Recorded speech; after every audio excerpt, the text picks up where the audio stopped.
Alléluia, Alléluia. Accueillez la parole de Dieu pour ce qu'elle est réellement, non pas une parole d'homme, mais la parole de Dieu. Alléluia. Le Seigneur soit avec vous. Évangile de Jésus-Christ selon saint Marc. En ce temps-là, Jésus disait à ses disciples, « Celui qui vous donnera un verre d'eau, au nom de votre appartenance au Christ, Amen, je vous l'ai dit, il ne restera pas sans récompense.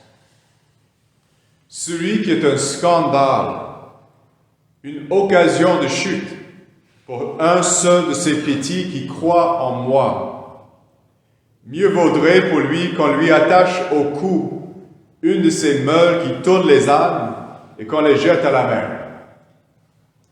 Et si ta main est pour toi une occasion de chute, coupe-la.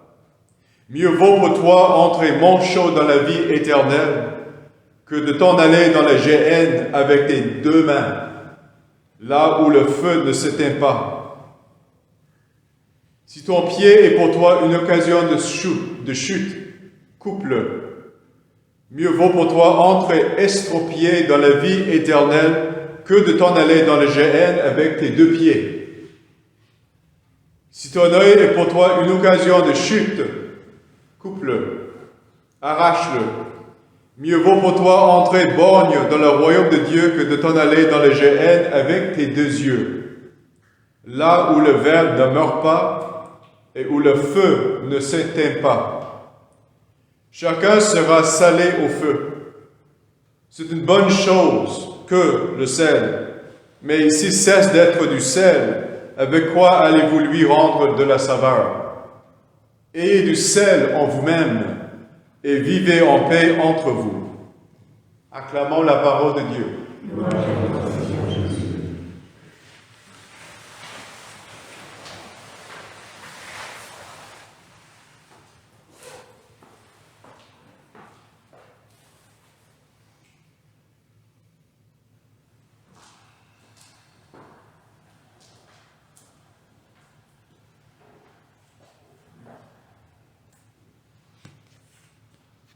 Je vous lis du catéchisme de l'Église. Nous ne pouvons pas être unis à Dieu à moins de choisir librement de l'aimer. Mais nous ne pouvons pas aimer Dieu si nous péchons gravement contre lui, contre notre prochain ou contre nous-mêmes.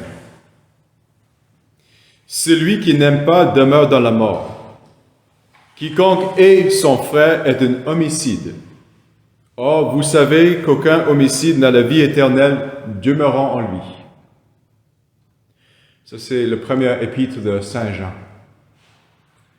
Notre Seigneur nous avertit que nous serons séparés de lui si nous omettons de rencontrer les besoins graves des pauvres et des petits qui sont ses frères. Mourir en péché mortel, sans être repenti, et sans accueillir l'amour miséricordieux de Dieu signifie demeurer séparé de lui pour toujours, par notre propre choix libre. Et c'est cet état d'auto-exclusion définitive de la communion avec Dieu, avec les bienheureux, qu'on désigne par le mot « enfer ».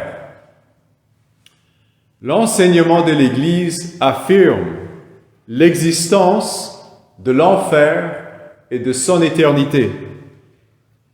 Les âmes de ceux qui meurent en état de péché mortel descendent immédiatement après la mort dans les enfers, où elles souffrent les peines de l'enfer, le feu éternel.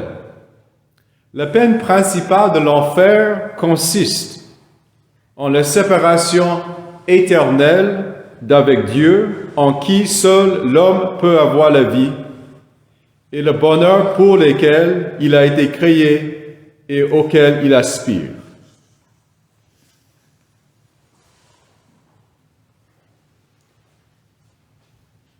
Il y a plusieurs saints qui expliquent simplement la seule raison pourquoi les âmes vont en enfer, parce qu'ils n'ont pas demandé dans la prière d'aller au ciel.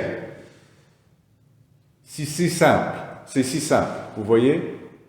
Peu importe la condition actuelle de notre âme dans cette vie, si nous persistons dans la demande que le Seigneur nous amène avec lui au ciel grâce à sa miséricorde, il va être présent pour nous amener là-bas.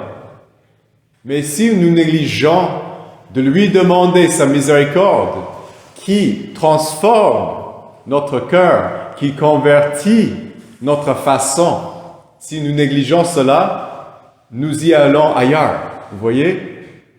Le ciel est en haut, l'enfer est en bas, selon l'ancien concept de jugement. Dans la première lecture, Saint Jacques explique que nous sommes dans les derniers temps. Qu'est-ce que ça veut dire, les derniers jours? Depuis la Pentecôte, depuis l'arrivée du Saint-Esprit pour nous sanctifier sur la terre, nous sommes dans l'accomplissement de l'œuvre de Dieu. C'est les derniers jours, c'est les derniers temps. Et c'est pourquoi tout ce que nous avons dans notre vie doivent être liés à notre grande vocation en tant qu'enfants de Dieu. Nous ne pouvons pas servir de nos biens si c'était comme une finalité pour nous. Tout ce que nous avons dans cette vie, c'est un moyen afin que nous nous sanctifions par ces biens. Vous voyez? Et comme Saint Ignace de Loyola explique que si jamais les biens de la terre deviennent un obstacle à notre sanctification, nous devons être prêts à laisser ces choses à côté pour ne pas avoir des obstacles à aller plus d'avant dans notre sanctification. Les biens de la terre en soi sont bons, mais malheureusement, à cause de notre égoïsme, notre cupidité, nous voulons toujours accumuler excessivement et mal utiliser les choses, toujours au malheur des pauvres. L'injustice est toujours présente dans notre vie, donc nous devons être des acteurs de la justice et de miséricorde envers notre prochain. Que le Seigneur nous donne un goût de générosité avec nos biens et que le Seigneur nous donne aussi la force de la foi de continuer à le suivre en tant que disciple. Amen.